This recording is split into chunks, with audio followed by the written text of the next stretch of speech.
Tonight on Greater Boston, I'm Sue O'Connell in for Jim Browdy. With the Supreme Court poised to overturn Roe v. Wade, what will that mean for abortion access across the country and right here in Massachusetts? And what might the future hold for our many other rights protected by Supreme Court precedent?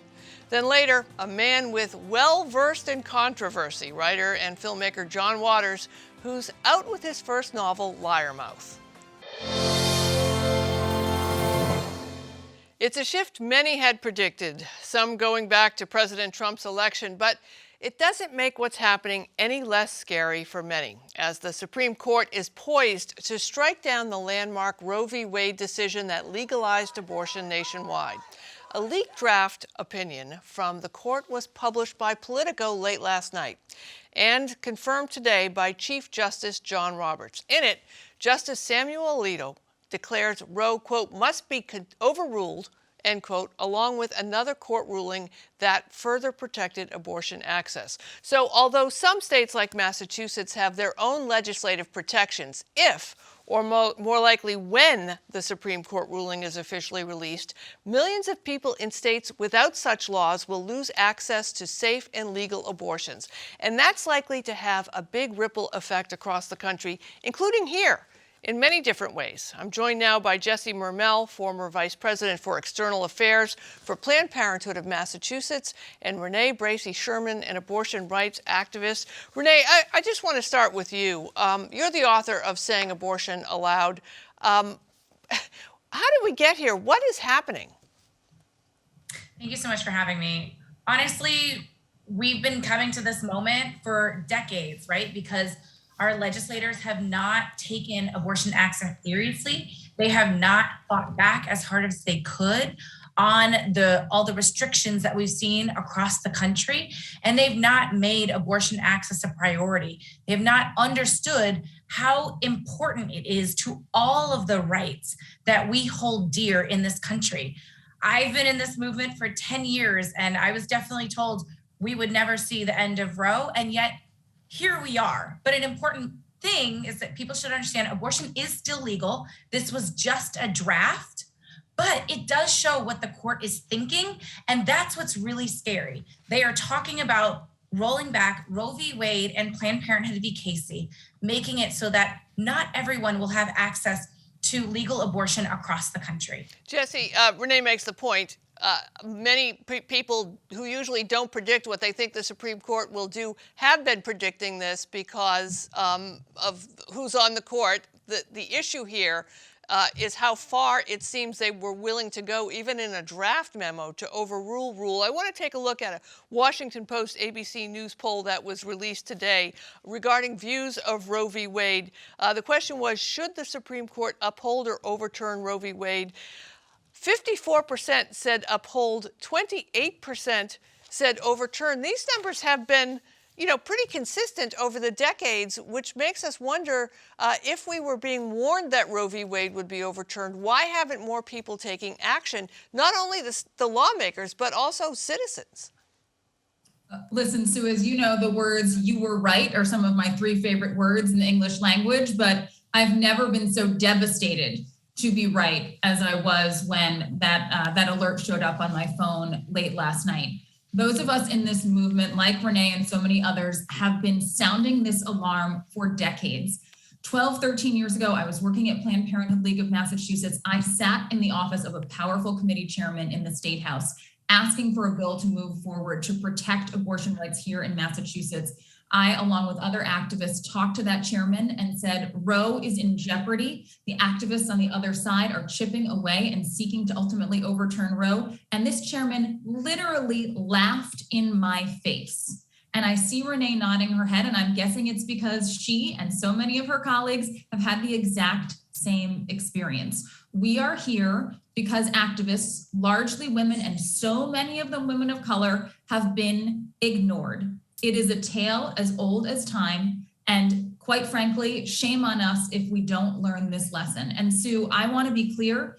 We have protections right now in Massachusetts, but we are about to face a major crisis here around abortion access as the crisis around the country spills over into our borders. So Do not let anyone think that we are safe and not going to feel the ramifications of this here in the Commonwealth. Renee, who are the people who are most likely to be accessing abortion treatments throughout the country?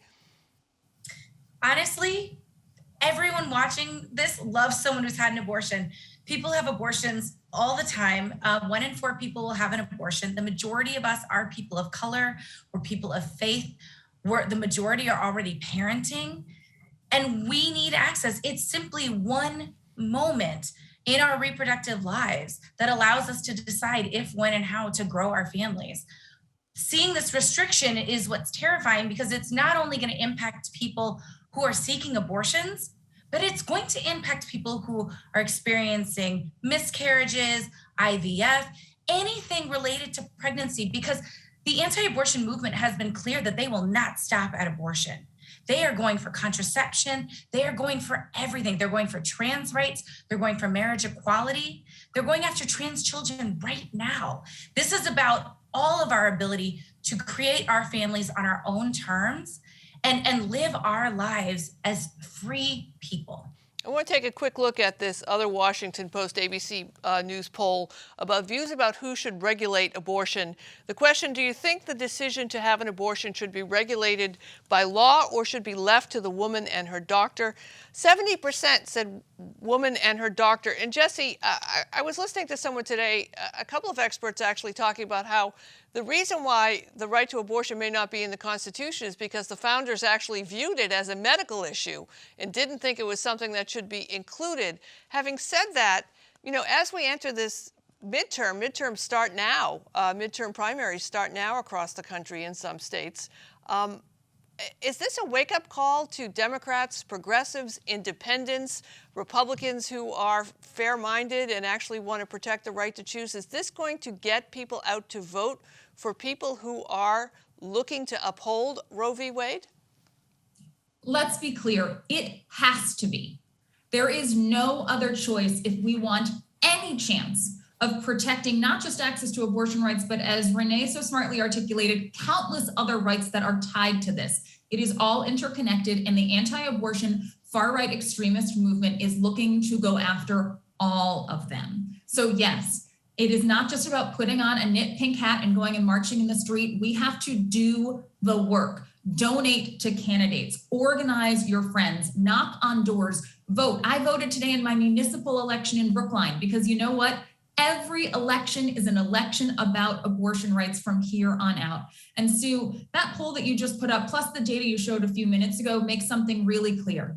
Americans support abortion rights, and they understand that it is a decision between the person having an abortion and their doctor, period, full stop.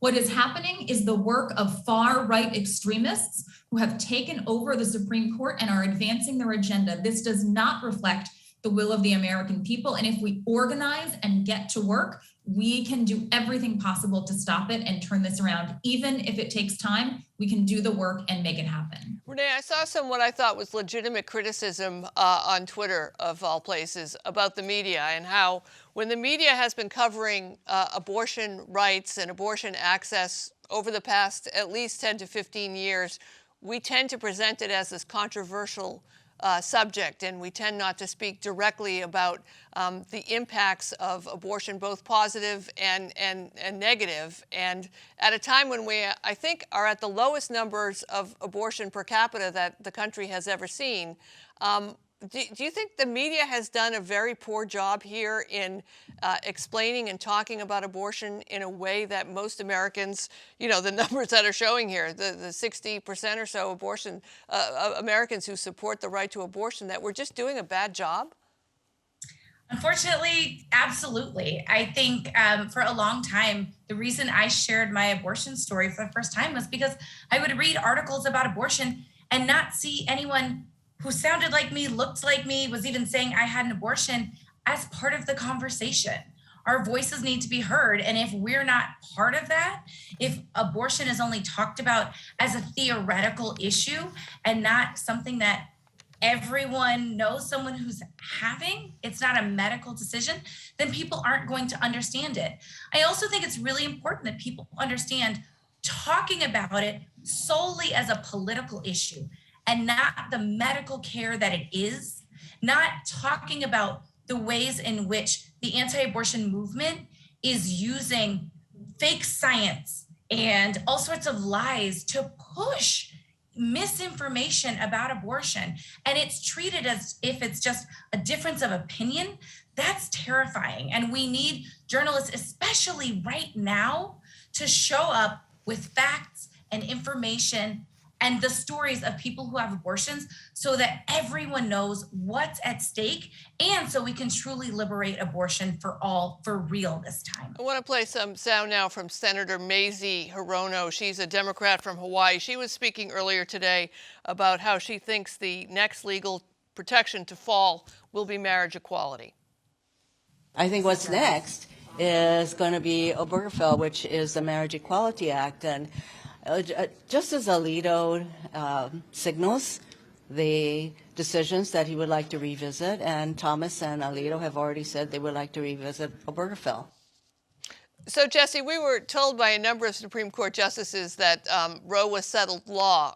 And I tweeted today that I guess what that meant, it was settled in their head that they wanted to overturn it. None of us are legal experts, but I think we clearly understand how the interconnectivity of some of these rights are.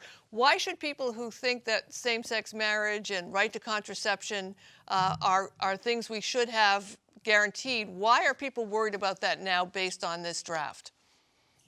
Because Justice Samuel Alito literally told us in no uncertain terms that that's what they're coming for next, right? He cited the case. He made clear that he considered it just as weak of an argument as he considered Roe to be, certainly not agreeing with that assessment, just relaying what he articulated. And we have seen this across the country as trans rights are under attack right now, not something that's happening down the road, something that's happening right now. We know that this far-right extremist conservative movement is currently coming after the LGBTQ plus community. That would be marriage, that would be transgender rights, and so many other protections. It is connected to abortion rights. It's connected to interracial marriage, which we had a United States Senator bring up as something that should be sent back to the states just a few weeks ago. It's connected to voting rights.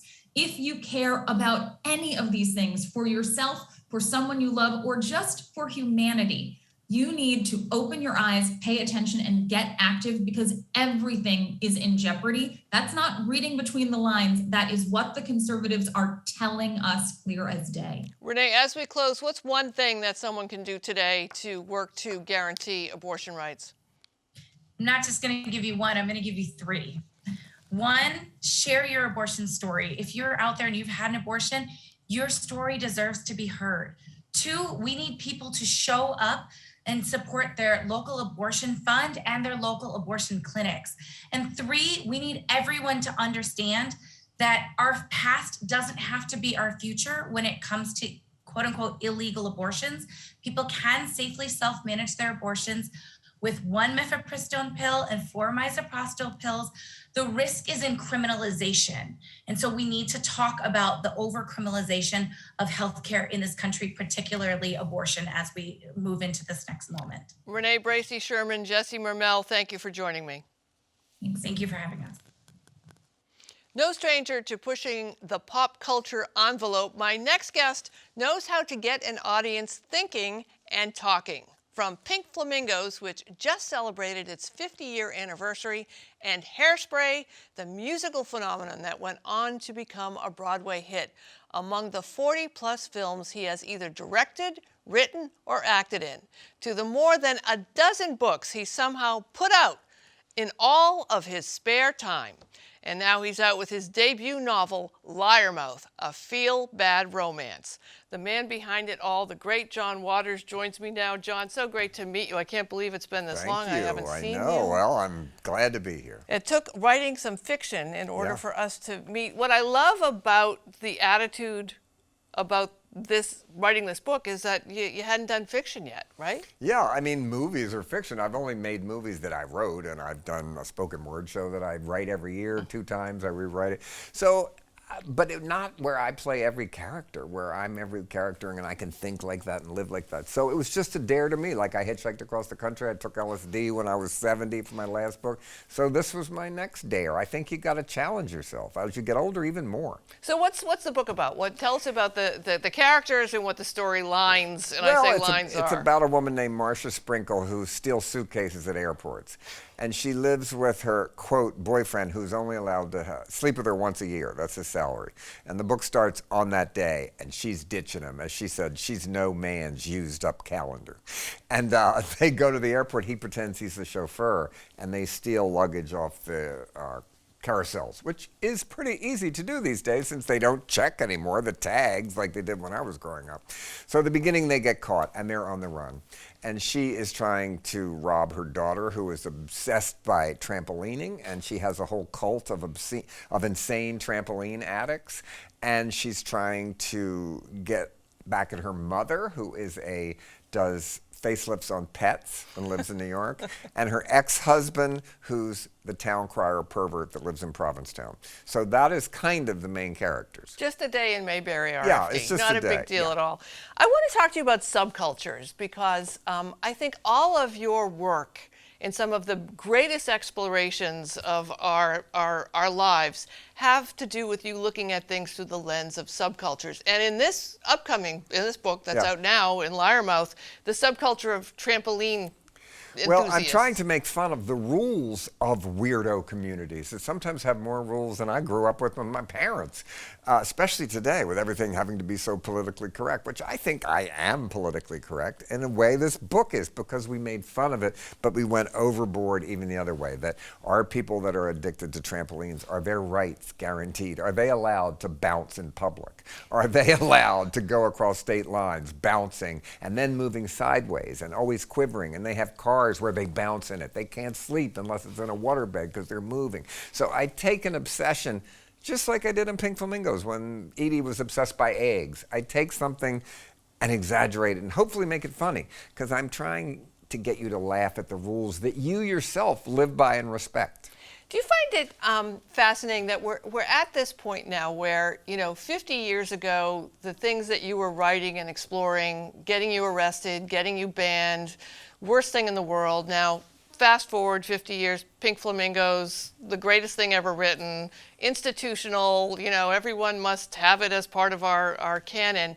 Yet you're writing about things in the same way that it's almost like the people haven't really changed, but what they're angry about has, and what they're pushing the rules down on others, those rules have changed. Well, They've switched to who the censors are, but I haven't changed. My movies, this book is no different than Pink Flamingos. It's the same kind of humor, everything. American humor has changed up until now. And now, but good humor that I've always liked from the very beginning was Lenny Bruce when I first heard about him. And it went on to all the comedians that cause trouble, push the edge. What can you get away with? What is that edge that you can walk on?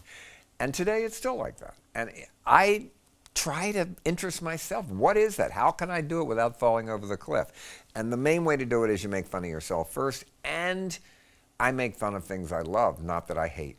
And being mean-spirited can be funny for 20 minutes. It can be funny for 50 pages, but not an hour and a half of a movie or 200 pages of a book, to me.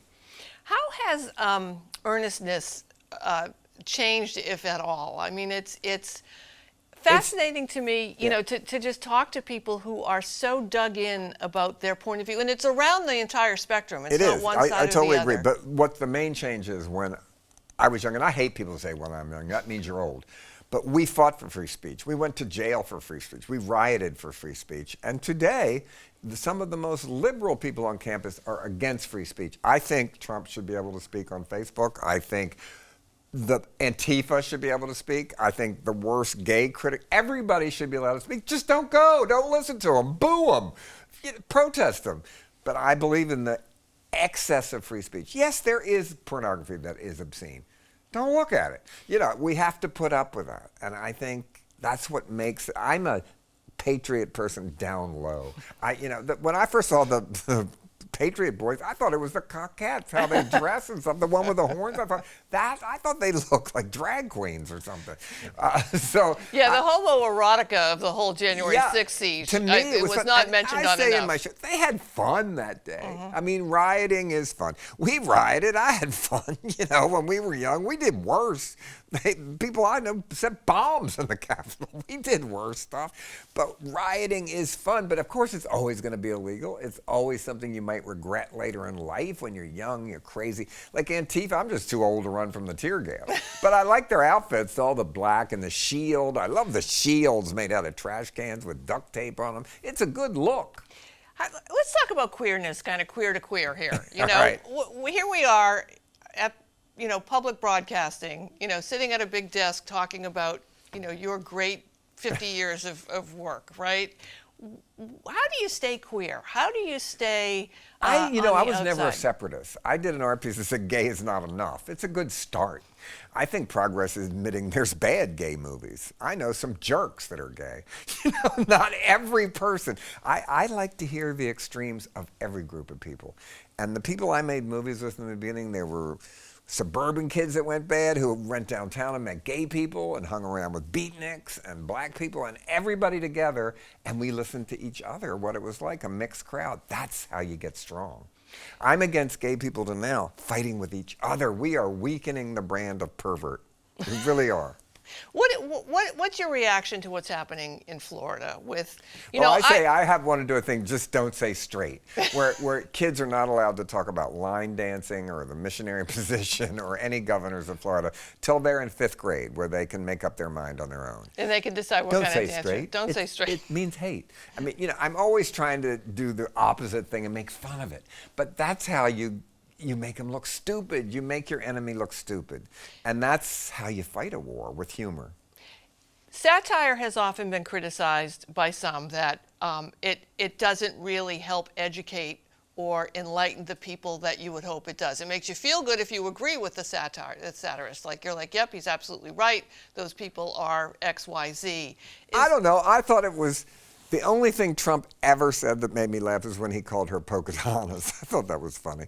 And then when the other one went, who was the liberal congressman that got mugged? And the Republicans said, well, I hope she called a social worker. That's funny to me, too. Even though I can't stand those people, and I read the Wall Street Journal editorials every day because I like to hear how smart people that I don't agree with think. You need to be open to listen to smart people, even if you do not agree with them at all, so you learn how to fight back. I had debating school in high school. So basically, life is a debating team in a way. And how you win is to make people laugh. They'll listen. They'll listen then. I'm fascinated, too, about the idea of otherhood, otherness, and when we were young and LGBTQ and attracted a number of folks who may not be LGBTQ, but also felt that otherhood. Well, now, though, if you go to the gay pride parade in New York now, it's no gay people, it's just families showing their tolerance. It's not as much fun. Right. I think we should scare each other again, and I know how. How? Gay men and lesbians, let's start having sex. That'll really freak people out. We'll never be able to go to Disney again. Or maybe we'll have to live at Disney. Well, Disney now had to go the other way, and they loosened up because everybody ran to Spielberg's company when they weren't gay-friendly enough. Why is it that animators are mostly all gay? That's an odd thing. They are. It's not, I'm making a blanket statement, right? But it's like hairdressers. Why? And press agents. I don't know that many straight male press agents. So when you look at the body of your career, right, with all these varied artistic endeavors and successes, is there a place that you think, we're talking about you being adventurous and going out and doing more things and doing things differently or doing new avenues. Is there a place that you feel home, that you think, I feel home telling stories. To me, writing a book or making a movie, I feel equal at home in both those worlds. When I'm performing, I do my spoken word show. I did 4 last week. Varied places. I hosted in Las Vegas a giant rockabilly convention. I hosted the Burlesque Showcase. I played in Atlantic City for my birthday. I played in the Madonna Inn in San Luis Obispo. I had a Crybaby Easter. So I am completely open to traveling around the world. I went to Poland this year. The best thing happened in Poland. This old, like Nikita Khrushchev man. And the question he looked like, he said, I lived here when it was all communist, and I saw a copy of Crybaby. And when I saw Willem Dafoe slap Johnny Depp on the ass, I knew I was gay. And the audience went crazy. He looked like I thought it was the opposite he was ever going to say. So, and I'm even amazed they know who I am when I go there. How do you know these movies? You know? So this year, next week, you know, I'm going all over the world showing this stuff. And it's really kind of amazing when kids come up to me and say how much I helped them. And I wrote a book called Role Models that was about the people that helped me really believe in that I could do what I wanted to do. And that's what we have to do. There is a way to do it. You just got to be obsessed by it. And it's not easy to do it, but you got to think you cannot not do it. One of the exciting things for me as a parent is watching my 21-year-old discover things that I loved, or turning her on to art that I love. And watching one of your movies and watching her reaction is always going to be one of my favorite things on the face of the earth. Does it give you joy to know that there's another generation, another Certainly, but what excitement? shocks me is people that say to me, my parents showed me your movies. They did when I grew up. The parents called the police when they found my movies. So that's very, very different. And so it's completely different now, the people, where it's coming from. When I saw them, no parent liked it. I mean, my parents didn't like them. What parent would be proud their son made Pink Flamingos? Even today, there would be issues. Well, on TikTok, as I spend a lot of my time these days, and I see a lot of parents. Oh, I thought you said TikTok. That's a place in Provincetown. That's another place. Yeah. I thought, well, that's out of nowhere. Let's just take a pivot and go right there, right? We'll just go to the end of Commercial Street and take it from there. Yeah. But on TikTok, which is different than that, maybe not so much, you know, parents are so involved in their kids' creative processes, even some which is even questionable by today's standards. Is the explosion of creativity through social media, it's something exciting to you? Well, there's too? a lot of, I'm on social media, but I don't look on Facebook. I don't care what you had for lunch. And I have 10-hour days as it is. I don't have time to do that, right? And I really don't understand. What's the other one where people type every day? I'm not giving away my material for free every day. That's what I have to sell. What am I going to put in my books? What am I going to put in my shows? If on Instagram I'm like doing jokes every day, that's a mystery to me, why people give away their material. And that's one of the reasons you're so successful is the monetization of all the great art. I have to, what I sell is my ideas and my humor and everything. So if I'm just every day giving it away, I usually do press because I have a new project out and I want people to see it. It took me 3 years to write this book. So I hope people see it. And the whole reason I want them to just be able to laugh at the same time, but laugh with me. They're not laughing at something, they're laughing with a group of people that have their sense of humor, and shared sense of humor really brings people together. Just like old friends. People that have that kind of humor. Is out now, right? Right now, Larmouth's Came out now? out yesterday, yep. All right, John Waters, thanks so much for joining me. Thank Great you to for meet having you. me. Thank you. The book again is Liarmouth, a feel-bad romance. That's it for tonight, but come back tomorrow when we'll look at how a Boston nonprofit is focusing on mental health as a major driver of street violence, helping former gang members learn a new set of skills that usually get little attention. That and more tomorrow at 7. Thanks for watching and stay safe.